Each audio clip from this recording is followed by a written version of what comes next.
We now come to the Leader of the Opposition, Keir Starmer. Thank you, Mr. Speaker. Can I thank all those who took part in the coronation celebrations over the weekend? And can I also take this chance to wish all the very best to my brilliant and talented constituent, May Muller, who is representing the UK at Eurovision in Liverpool this weekend. The whole country is behind you, May. Now, Mr. Speaker, this time last week, the Prime Minister had to correct the record on misleading claims he made about employment numbers.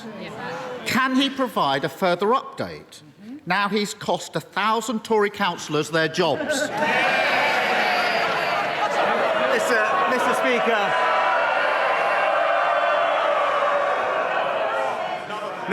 Mr. Speaker, let me pass on my best wishes to May as well for this weekend Eurovision. With regard to the local elections, Mr. Speaker, maybe I can just offer the honourable gentleman a tiny bit of advice from one of his predecessors, one of his predecessors, Tony Blair, who I was reading the other day. What did Tony Blair? He said the right honourable gentleman can be as cocky as he likes about the local elections. Come a general election, policy counts. And we know, Mr. Speaker, the problem for him is he doesn't have any. The Prime Minister said he was going to lose 1,000 seats, and then he managed it. After 13 years, a Tory promise they actually haven't broken. And this is the Prime Minister who's only had to fight for two things in his life. Last year, he lost a Tory beauty contest to the member for South West Norfolk, who then lost to a lettuce. Last week, when he finally came into contact with voters, he lost everywhere. No matter who the electorate is, the Prime Minister keeps entering a two-horse race and somehow finishing third. Given his track record, who does he think he's actually got a mandate from? Mr. Speaker, it's a bit rich to hear about mandates from the person who's broken every single promise he was elected on. I mean, go through the list, Mr. Speaker. Nationalisations, NHS outsourcing, universal credit, and now tuition fees. Mr. Speaker, he was for them all before he was against them. He's not just the softie, he's the flaky too. Well, Mr. Speaker, I can understand why the Prime Minister's trying to wish away his terrible results, but peddling nonsense just doesn't work. Up and down the country, people want the government to focus on the cost of living, but he's got no answers. None. Is he planning to carry on as if nothing happened and ignore the message he was sent last week? Or is he going to do what a Labour government would do and announce an immediate freeze in council tax bills? Mr. Speaker, I know he's asked his Labour councillors rightly to focus on the cost of living. Perhaps they could start with reducing council tax to the level in Conservative-run areas. But, Mr. Speaker, we're getting on with halving people's energy bills, freezing fuel duty to help them with the cost of living. What is stopping him having a plan is that, unfortunately, his shadow chancellor recently said she's discovered she's got a problem, Mr. Speaker. She realised that she actually, this is what she said, she actually has to, shock horror, say where the money's going to come from. With a £90 billion black hole in her plans, she's got a lot of work to do. Mr. Speaker, there's only one party that broke the economy, and they're sitting right there. And it seems to me, to quote one of his more electorally successful predecessors, nothing has changed. Still blaming other people, still refusing to take the necessary action, still not listening to the country.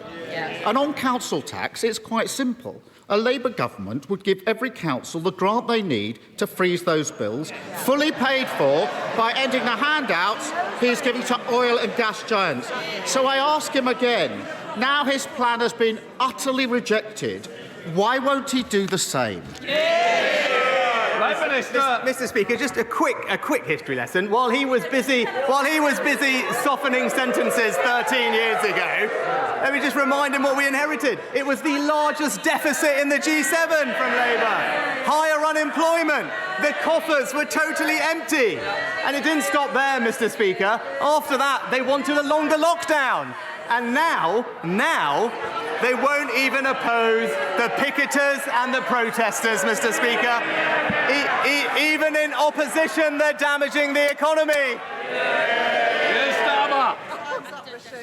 He's just not listening, is he? Even after the entire country, Mr. Speaker, from the Peak District to the Garden of England, rejected his government last week, he still thinks that protecting oil and gas profits is more important than freezing bills. Now, I'm sure the Prime Minister must finally have met some working people in recent weeks. Did any of them understand why he insists on protecting his precious non-dom tax status rather than scrapping it and using the money to train thousands of doctors and nurses? Well, Mr. Speaker, he said that this money would fund the NHS workforce, but that plan was actually looked at by one of his own colleagues recently. Now that person said that it would discourage doctors and nurses from coming here. But there was a £2 billion shortfall in his sums. Who said that? It was Alistair Darling. He might remember those days. It's when Labour bankrupted the economy. I think that is the definition of nonsense. And this is the price of having a tired, worn-out government fronted by a Prime Minister who boasts he's never had a working-class friend. He's smiling his way through the cost of living crisis, gloating about success while waiting lists grow. He's pretending that crime, house building, schools are all just doing fine, while handing the country 24 tax rises, all with his name on them. How does he think the Tories can possibly provide the answers Britain needs when the whole country has already told him they're the problem, not the solution? Mr. Speaker, the honourable gentleman is right. We all do say some silly things when we're younger. I was a teenager, and he'll know what I'm talking about because I think in his 40s he was still talking about abolishing the monarchy, Mr. Speaker.